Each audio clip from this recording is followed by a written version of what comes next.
Hai Sobat Rista, balik lagi dengan gue Okta. Merry Christmas and Happy New Year buat teman-teman semua.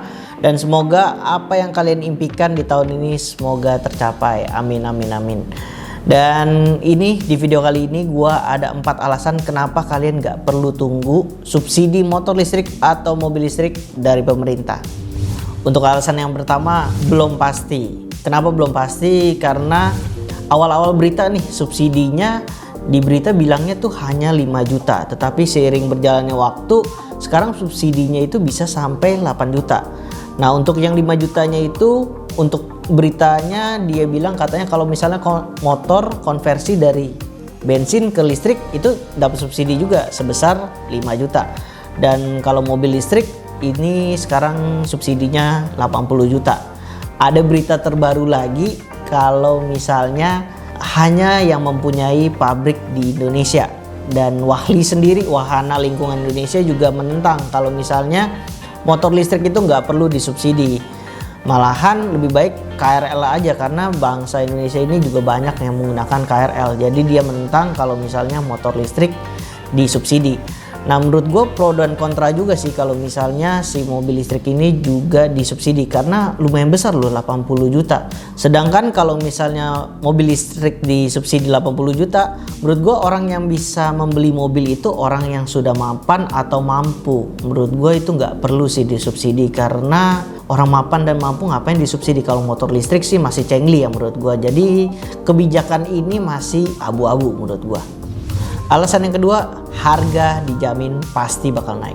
Kenapa gue bisa bilang gitu? Karena dijamin semua orang pasti berbondong-bondong berganti bersamaan. Kayak sekarang aja nih, zamannya STB, set up box. Dulu nih, pas berita mau dimatiin, kayak sinyal TV analog ini bakal dimatiin. Pasti orang-orang Indo bilang, ah nggak mungkin lah. Terus ini bakal susah lah, kan gimana cara matiinnya. Dan tiba-tiba tanggal 1 November 2022 di Jakarta, blep, sinyal TV analog dimatikan semua. Dan langsung panik, langsung buru-buru beli STB. Dulu gue jual nih, harga STB-nya itu aja harganya cuma 130.000. Sekarang harganya tuh langsung naik menjadi 220.000. Dan gue punya stok 1000 piece. Itu cepet banget bro habisnya.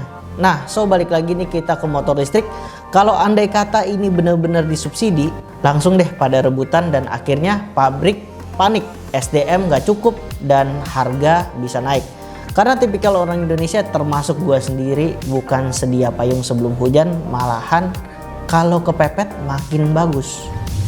Poin yang ketiga, skema subsidi yang masih belum jelas. Kenapa gue bilang subsidi lagi, skema subsidi yang masih belum jelas?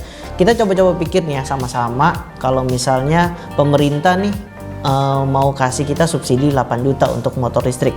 Contoh nih ya, kita sebut aja brand yang ternama itu Viar. Viar itu sudah ada pabrik di Indonesia, checklist ya. Terus habis itu udah TKDN, STNK juga bisa dibuat dan harganya ini 21 juta dan ini juga udah resmi kalau misalnya Viar itu termasuk merek yang akan disubsidi dari pemerintah. Nah, kalau misalnya Viar ini gue jual 21 juta, kalau misalnya dipotong 8 juta berarti sisa tinggal 13 juta. Menurut kalian gimana cara potongnya? Nggak mungkin dong gue jual rugi dengan seharga 13 juta. Nah, kalau misalnya gue mau jelasin ke kalian, ini kemungkinan ya, ini hanya kemungkinan. Pemerintah potong 8 juta itu dari pajak kalian. Contoh misalnya 1 tahun kalian pajaknya ada 800.000. Jadi pemerintah itu kasih free pajak buat kalian. Jadi kalian nggak perlu bayar pajak motor listrik tersebut sekitar 10 tahun. Poin yang keempat adalah inden. Kenapa bisa gue bilang inden? Karena pabrik gak sanggup memenuhi kebutuhan. Contoh nih ya, gua waktu itu tanya-tanya dengan merek Hyundai Ioniq 5, itu indennya bisa sampai 1 tahun. Kalian bayangkan kalau misalnya kita sudah disubsidi sama pemerintah motor ini nih ya, berapa puluh juta orang yang pengen ganti motor listrik. Dan misalnya 1 orang aja, gua tanya-tanya ya ke beberapa kayak tukang gojek atau misalnya ke beberapa teman-teman gua, 1 orang itu bisa punya 2 motor.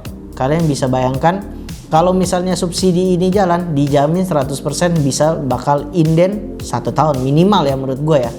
So itu menurut gua 4 alasan kenapa kita nggak perlu tunggu subsidi dari pemerintah. Share dan like jika kalian setuju dengan video ini, dislike jika kalian tidak berkenan dengan video ini, dan subscribe channel ini biar channel ini dapat berkembang dan bisa bikin konten-konten yang menarik lagi nih buat kalian semua. Gue Okta, gue pamit undur diri, jaga kesehatan kalian masing-masing. See you di next video. Bye bye.